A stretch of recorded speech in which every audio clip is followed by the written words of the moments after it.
네, 2025년 여러분과 같이 미국 주식해서 행복했습니다.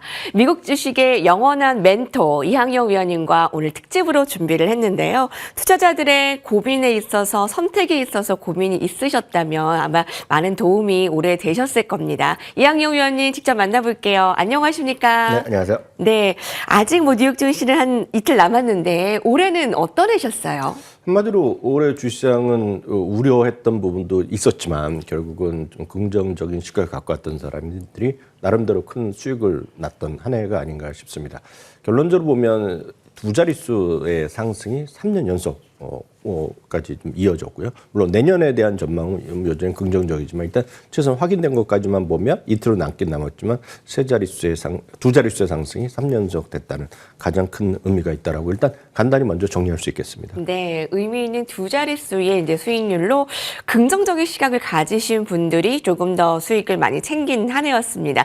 마감 상황 지난 간밤에 있었던 주요 특징들은 어떤 것들이 있었을까요? 네, 어제 말씀드렸다시피 지난 주말은 우리 많이 말씀드렸다시피 이제 크리스마스 다음 날에 어떤 쇼핑 분위기가 있었기 때문에 전체적으로 약간 좀 쉬어가는 그렇고요. 오늘도 전체적인 추세는 오늘도 좀 이어졌다라고 보셔야 되겠습니다. 거래가 많은 상태에서 떨어졌다기보다는 3대 지수가 조금씩 좀 떨어졌습니다. S&P 500 기준으로 보면 한 0.3% 정도 떨어졌기 때문에 언제라도 오늘이나 내일 미국 시장 기준으로 이틀 남았기 때문에 언제라도 다시 한번 사상체육가를 기록하고 마감을 하더라도 전혀 이상한 분위기는 아니라고 보셔야 되겠습니다.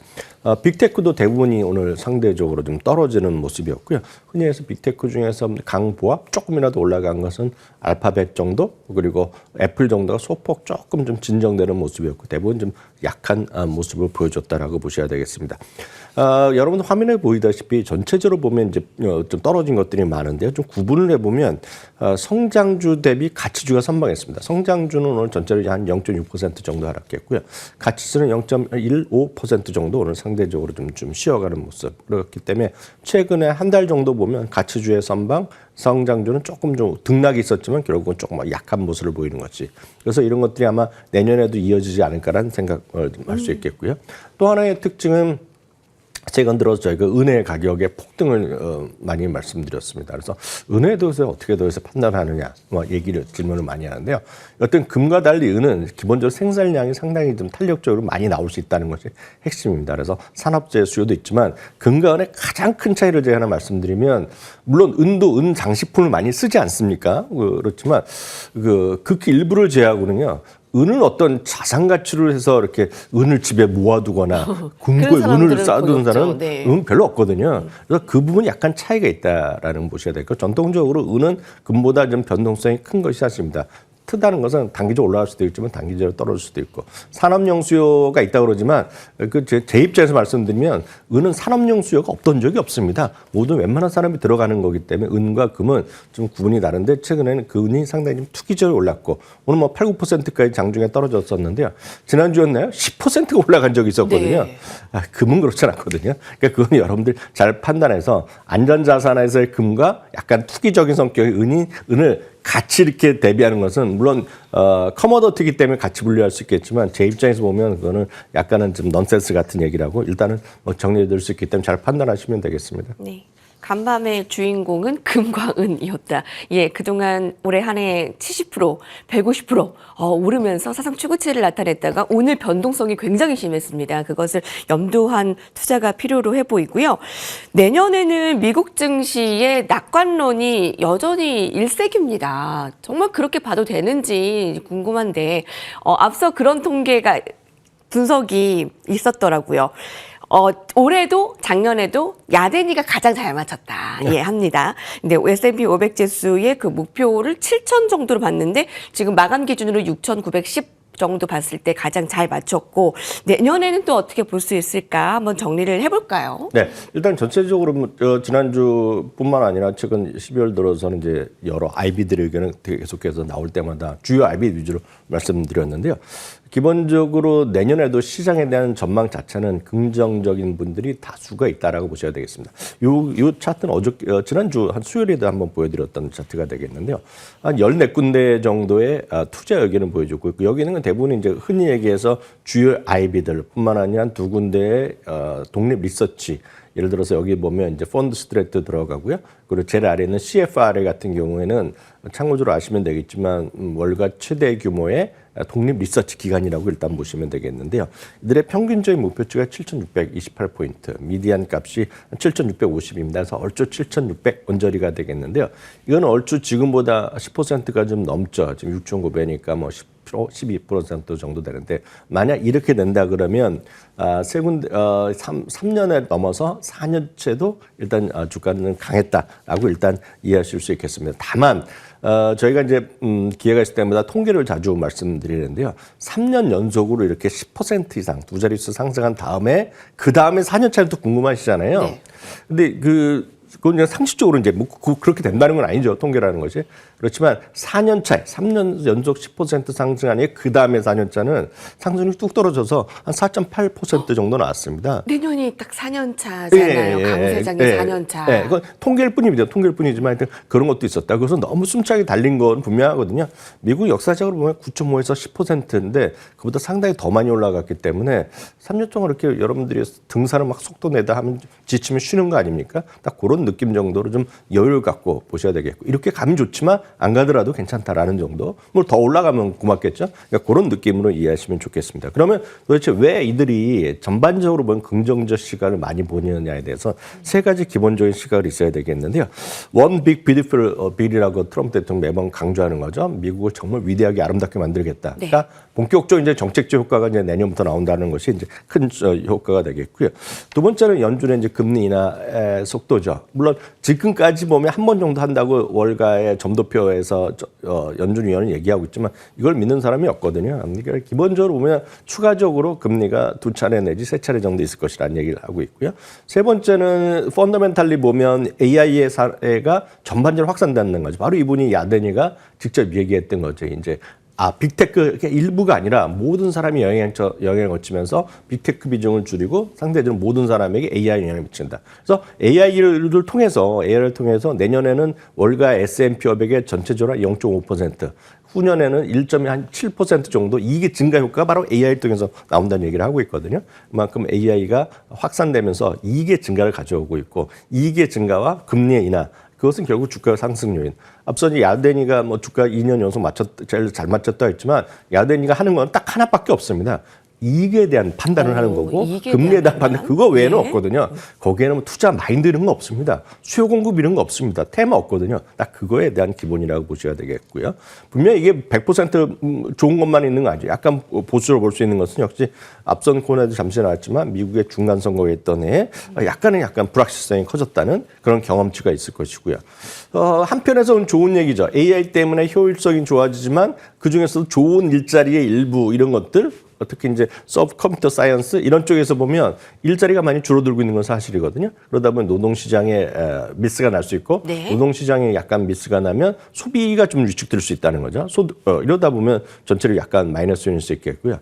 가장 큰 거는 작년이나 재작년이나 올해 지금 현재 시점도 마찬가지지만 가격 부담이죠. 결국 밸류에이션에 대한 고평가에 대한 부담은 뭐 내년에도 주가만 조금만 밀리거나 하면 여기저기서 나올 수 있는 것이 결국은 밸류에이션에 대한 부담이라고 보셔야 되겠고요. 네. 전체적으로 이 IB들의 의견, 주요 IB들 다시 한번 확인드리면 골드만삭스, JP모건뿐만 아니라 이들의 한 7, 8군데 보면 이들의 관심 섹터는 대부분이 AI가 여전히 많이 들어가 있겠고요. 특히 반도체 장비 설계 이런 쪽이 많이 들어가 있습니다. 그리고 반도체 장비 그리고 하드웨어 이런 쪽이 들어가 있다는 거. 그렇기 때문에 오늘 다시 한번 표 보여주시면 올해 들어서 가장 많이 올라갔던 것 중에 하나가 샌디스크 이런 거, 웨스턴 디지털 이런 게 들어가거든요. 스토리지. 그리고 제일 아래쪽 보면 세 번째가 또 마이크론 테크놀로지가 사상 올해 오늘 현재도 3% 올라갔으니까 이렇게 올라가는 것이 전체적으로 이런 흐름에서 관심도가 여전히 반도체 장비라든가요, 그런 데이터 센터 이런 쪽이 여전히 많다라고 보셔야 되겠고요. 예. 일부에서는 이제 헬스케어나 이런 것들, 소프트웨어 쪽 그리고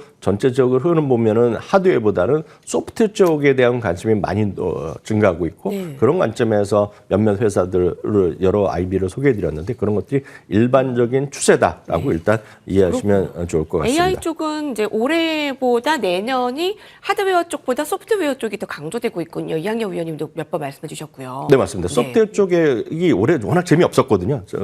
사실 팔란티어 정도 제외는 재미가 없었습니다. 그런데 그런 말씀드렸다시피 소프트웨어 쪽이 갖고 있는 그런 데이터가 결국은 AI 시대에서도 오히려 더 빛날 수 있다는 그런 주장이 꽤 있거든요. 그러니까 소프트웨어 이런 쪽에 대한 관심도 여전히 필요하다고 보셔야 되겠고요. 그런 관점에서 투자자분들이 대응할 수 있는 월가 주요 IB들이 얘기하는 것은 시장이 너무 공격적으로만 하지 말라는 것이 일반적인 얘기하고 있겠고요.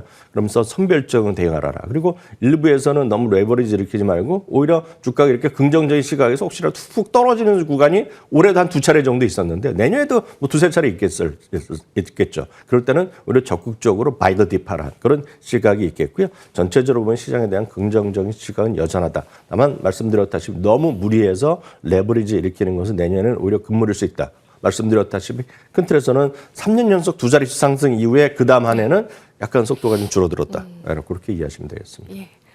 3년 연속의 2자릿수의 상승률 2023년, 2024, 2025년 2자리의 상승률 이후에 내년에는 강세장 4년 차인데 통계적으로는 뭐 안 오른 게 아니고 가파른 그런 상승이 조금 주춤했던 그런 통계가 있는데 그럼 그에 맞춰서 저희가 전략을 짜면 되겠죠. 포트폴리오 전략을 좀 짜볼 텐데요. 미국 증시 하면은 뭐 장기 투자 매력적이다, 주주 친화적이다라는 등등의 그런 장점이 있잖아요. 내년은 어느 쪽에 좀 맞춰서 포트 전략을 짤까요? 기본적으로 종목 선택의 틀을 다시 한번 잡아보겠는데요. 제가 오늘 말씀드릴 수 있는 것은 누구나 많이 공감할 수 있는 가장 기본적인 핵심 틀을 4종목 정도로 구성했습니다. 이 그림에서 피라미드 사실 아래쪽이 되겠는데요. 핵심 보유 주식을 여러분들이 전체적으로 40에서 50%쯤 분산해서 갖고 가시고요. 두 번째는 약간 추가적 초과 수익을 놀리겠지만 논란이 있을 수 있는 것들은 본인의 지금 현재까지의 포트폴리오라든가 여러분들의 리스크에 대한 선호도에 따라서 성장의 주축이 될 수 있는 것들을 11종목에서 좀 선택해서 보시면 좋겠고요. 세 번째는 약간의 논란이 있을 수 있는 겁니다. 그래서 리스크가 있는 것들 그렇지만 리스크가 있지만 오히려 큰 하이 리턴, 하이 리스크가 기대되는 거 그렇지만 종목들의 비중은 한 10에서 20% 정도라고 보셔야 되겠고요. 제일 위에는 이런 건 한 골치 아프다 그러면 일정 수준은 그냥 ETF로 하면서 시장을 추정하는 그런 쪽의 전략으로 한번 삼으면 좋을 것 같고요. 우선 핵심 포트폴리오부터 말씀드리겠는데요. 핵심 포트폴리오는 40에서 50% 그냥 과감히 갖고 가시면 좀 맞다라고 보고 있겠고요. 여기에는 여러분들 누구나 잘 아시고 누구나 논란이 필요 없고 누구나 다 공감할 수 있는 종목만 4종목을 여러분들 소개해드리겠습니다.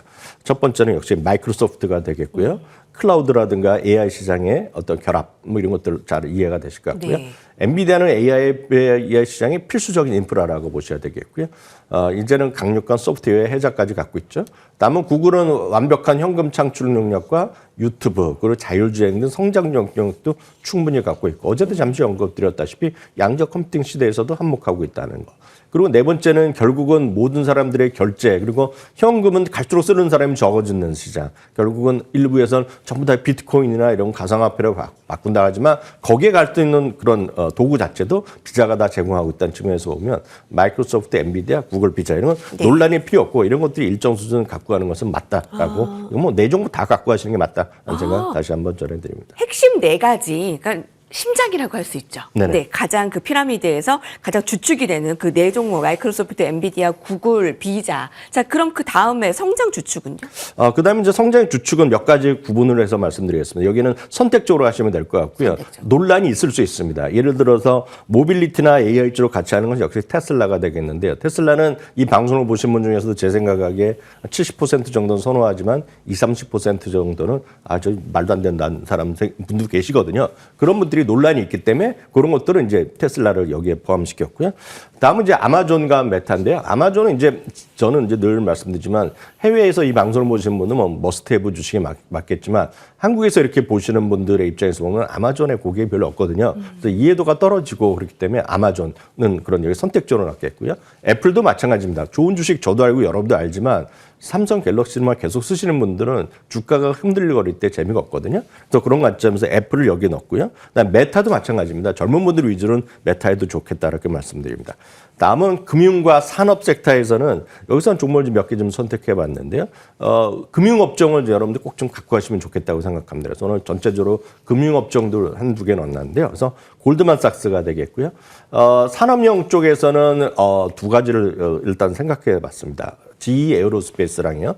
그리고 트랜스다임 그룹을 여기 넣었는데요. 이 두 개는 결국 비행 수요, 항공 수요의 그런 것들. 그리고 기본적으로 보면 어떤 민간항공, 군사항공 간에 결국은 애프터 세일스 시장, 애프터 마켓 시장에서 탁월한 점유를 갖고 있는 트랜스터 가입이 좋다고 생각하고 있겠고요. 양자 컴퓨팅 쪽에서의 장기적인 현실적인 대안으로 어제도 잠깐 말씀드렸던 IBM도 여기에 훌륭한 대안이 될 수 있다고 보고 있습니다.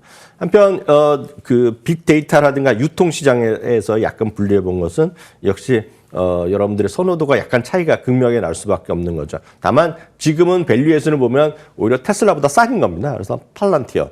그리고 한편에서 유통 쪽에서는 유통이자 이제는 IT 쪽으로 부각하고 있는 월마트 이런 것들은 좀 선택적으로 여러분들이 이 11종목 중에서 여러분들이 좀 선택해서 한 서너 종목 정도 구분해서 여러분들이 리스크나 선호도들에서 각하시면 좋을 것 같아서 일단 11종목을 여기에 구성해 봤습니다. 아, 네네. 지금 쭉 종목들을 봤는데요. 네, 종목들 다 제시가 된 건가요? 네네네. 아, 예. 연말 모임에서 단걸 주제가 ETF입니다. 네. 뭐 개별주가 어렵다면 뭐 쭉 말씀을 드렸지만 자주 ETF 쪽을 얘기해 주시는데요. 올해는 뭐 ETF의 해라고 해도 과언이 아니었죠. 왜 그런 말이 있죠. 주식 잘 모르면 그냥 ETF 사두라네요. 네, 이렇게요. 내년에도 그럴까요? 그 전에 이제 추가 수익이 날 만한 리스크 있는 종목 네 종목이 빠져갖고 네네. 그 종목 잠깐 말씀드리면 그 약간 제 재미 삼아서 이름을 고민할 수 있는 포트폴리오라고 정해놨습니다. 그래서 등락이 클 수밖에 없겠고요. 그 올해 한 해도 변동성이 상당히 컸던 겁니다. 지금까지는 주로 올라가는 주식 말씀드렸는데 좀 떨어지는 주식도 두 가지 포함했습니다. 어제 그제도 아마 제퍼리스 증권에서 탑표를 제시한 걸로 기억하고 있는데요. 엠로빈이죠. 모바일 광고 기반의 대표적인 어떤 네. 수익화를 할 수 있는 네. 그런 기업이 되겠고요. 다음은 이제 음악 솔루션 쪽에서의 여러분 스트리밍에서 아마 젊은 자제분들, 뭐 조카분들 아마 대부분 요즘은 스포티파이를 엄청 많이 듣는 걸로 알고 있는데요. 스포티파이가 들어가고요. 그리고 금융시장 쪽에서 보면 우리나라에서는 여기서 쓸 수 없지만 로빈훗 같은 거가 저는 금융시장의 활약 여부에 따라서 차세대 핀테크 금융 쪽으로서의 로빈훗의 가치가 여전히 있다라고 보고 있습니다. 한편 소프트웨어 종목 중에서 올해 앞서도 말씀드렸죠. 재미가 없다고 말씀드렸는데 그중에서도 가장 재미없다라고 대표적인 종목이 두 종목이 있습니다. 이게 바로 세일즈포스랑 어도비인데요. 어제 말씀드린 기억이 있는데 최근 들어서 세일즈포스나 어도비가 지금 주목해야 된다는 얘기를 주장하는 사람들이 꽤 있습니다. 그만큼 어제는 에이전틱 포스라고 말씀드렸는데요. 매출이 300% 늘어났죠. 물론 절대 규모는 아직 작지만은요. 그래서 그런 쪽에서 관점에서 여러분들 보셔도 좋을 것 같아서 네. 그런 이 종목 중에서는 CRM, 세일즈포스 그리고 말씀드렸다시피 로빈훗 이런 것들 그리고 스포티파이, 엠로빈은 약간 말씀드렸다시피 등락이 클 수밖에 없겠고 이해도가 약간 떨어질 수밖에 없는 주식인데 이런 것 중에 제가 봤을 때는 초과 수익률 물론 리스크도 분명히 있지만은요 이런 것들 위주로 전체 포트폴리오에서 이런 약간 위험성이 있는 것들 이런 것들을 5에서 많게는 뭐 15% 정도 좀 커버하시면 좋을 것 같다 이렇게 이걸 못 듣고 갈 뻔했네요. 네. 그 ETF 들을까요? 네, ETF 편하고 좋은 것 같긴 해요. 뭐 이렇게 얘기도 많이 주시고요. 예. 그러니까 작년에 안 했다가 이제 올해 안 했다가 올해 우르르 들어온 사람들 뭐 이렇게 통계를 보면 다 나와요. 네, 이거는 이렇게 말씀드릴 수 있을 것 같아요. 이거 잘 모르겠으면 ETF는 하나 이렇게 말씀하셨는데요. 역설적으로 보면 ETF만 한 사람을 수익을 이기기 쉽지 않습니다. 현실적으로 보면은요. 그래서 이거는 안 해보신 분들은 ETF로 돈을 벌겠냐라고 그냥 뭐라 그럴까요? 피상적으로 얘기하지만 ETF를 꾸준히 한 사람을 이기기가 얼마나 쉽지 않은지를 잠시 후에 좀 말씀드리겠는데요. ETF의 장단점 분명히 있죠. 장점은 여기 말씀드린 분산 투자가 장점이고 낮은 수수료가 장점이고 우량주의 묶음 투자가 장점이지만 단점은 시장 평균 이상의 초과 수익을 달성하기 현실적으로 어렵고요. 상장까지 폐지 가능성 분명히 양쪽 다 있습니다. 그리고 오차가 분명히 있는 것이 되겠고요. 그 실적 배당이기 때문에 원금이 보장되지 않는 단점 분명히 있습니다. 다만 그럼에도 불구하고 상당히 이 장점이 높은 것은 두 가지 그림을 보이면 좋겠는데요. 우리는 이제 개별 투자가지만 미국에서는 이런 거를 종목을 샀다 파라는 것을 우리가 액티브 투자라고 하는데요. 2025년 시장 대비요. 초과 수익을 한 액티브 펀드 투자가는 달랑 27%입니다. 73% 10명 중에 7.7명 이상은 지수 대비 이기질 못했습니다. 올해도요. 근데 이런 이기지 못한 주제가 계속 떨어지고 있고 개인들의 입장에서 보면 더 별로 안 좋죠. 최근 20년 동안의 투자 수익률을 비교해 보면은요. S&P 500은 말씀드렸다시피 연평균 9.5%의 수익을 냈는데요. 오렌지 저 위에 박스 놨는데요. 개인 투자자들은 연평균 수익률이 3.6%밖에 안 됩니다. 물론 열심히 하고 돈을 잘 벌려고 노력하고 샀다 팔았다 하지만 S&P 500 하나를 사는 사람보다 수익률이 반밖에 안 되거든요. 반도 이해하기 때문에 좀 다시 말씀드리지만 ETF에 대한 관심 그리고 지수 투자의 관심을 조금 여러분들이 생각해 볼 필요가 있어서 다시 한번 말씀드리겠고요.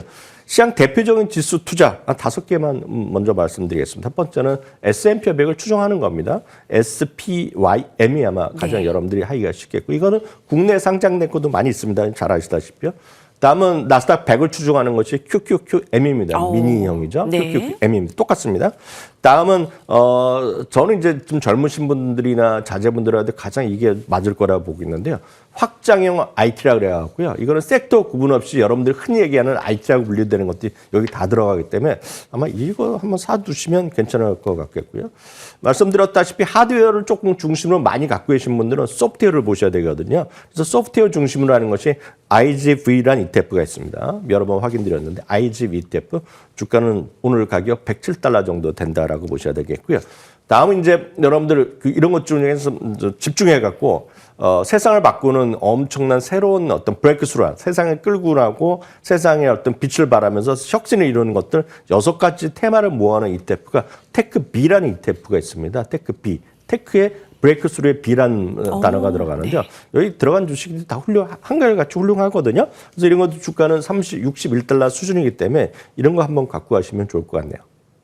이기지 못하는 투자가 좀 어렵고 귀찮다면 드리지만 평온한 ETF 쭉 소개를 해주셨습니다. 배당과 관련한 그 ETF도 많이들 궁금하시죠? 네, 마지막으로 이제 저희가 이 코너에서 여러 번 반복적으로 말씀드렸는데 성장주 올인하는 분들이 대부분입니다. 이 방송 보신 분들 저희가 한번 추정을 해보면 한 80~90%는 성장주만 하죠. 가치주 이렇게 관심이 없습니다. 다만 오늘도 말씀드렸고 최근 한 달 동안 보면 가치주가 성장주보다 상당히 안정되는 흐름 보이기 때문에 특히 내년은 가치주가 없다 그러면 주가에 등락이 있을 때 스트레스를 받을 가능성이 큽니다. 그런 분들은 진짜 어떤 개별 주식보다는 ETF 위주로 한번 조금씩 담아두시면 좋은데 여러분 확인드렸다시피 배당 성장과 칼라티를 같이 추구하는 DGRW라든가요. 초대형 가치주만 모아놓은 MGV 같은 ETF를 여러분들 담아두시면 내년 포트폴리오 상당히 좀 안정적일 것 같아서 다시 한번 오늘 마지막으로 두 종목 소개해드렸습니다. 네, 자 이렇게 해서 ETF까지 들었고요. 여러분 뭐 돈 세다가 내년에 기쁘게